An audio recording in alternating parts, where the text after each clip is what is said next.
أنا عندي شقة بأجرها ب10,000 جنيه، ووديعة في البنك بتدخل لي 16,000 جنيه، ومرتبي 15,000 جنيه، يعني التوتال 41,000 جنيه شهريا.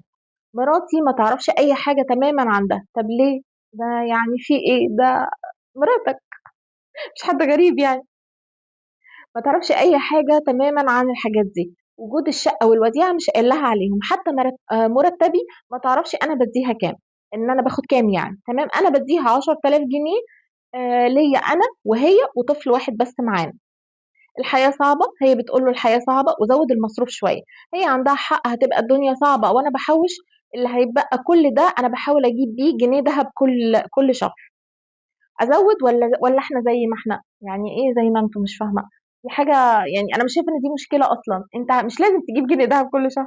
ممكن تجيب نص جنيه دهب عادي، ربع جنيه عادي يعني. ممكن تمشيها. مش لازم بالظبط يعني. عيش كويس انت ومراتك ما دام ظروفكم تمام وربنا كرمكم. خلاص، ايه المشكله ان انتوا تعيشوا كويس وتحوشوا برضو؟ بس مش التحويش يبقى على حساب ان انتوا تستمتعوا بالحياه. انت بتقول عندك طفل وهي، واضح ان انتوا متفاهمين، بس ليه ما بتقولهاش عن اسرارك؟ ازاي يعني؟ الجواز ده موده ورحمه ومشاركه. لازم تبقى معرفه كل حاجه عنك. ازاي؟ محدش ضامن الموت من الحياه. لازم تكون معرفه كل تفاصيلك وتشاركك في كل حاجه. انت ازاي مش مأمن لها؟ ازاي هي مراتك وعلى ذمتك وما بتأمن لهاش؟ انا مش فاهمه وجهه نظرك الصراحه. ردوا عليا يا جماعه في الكومنتات.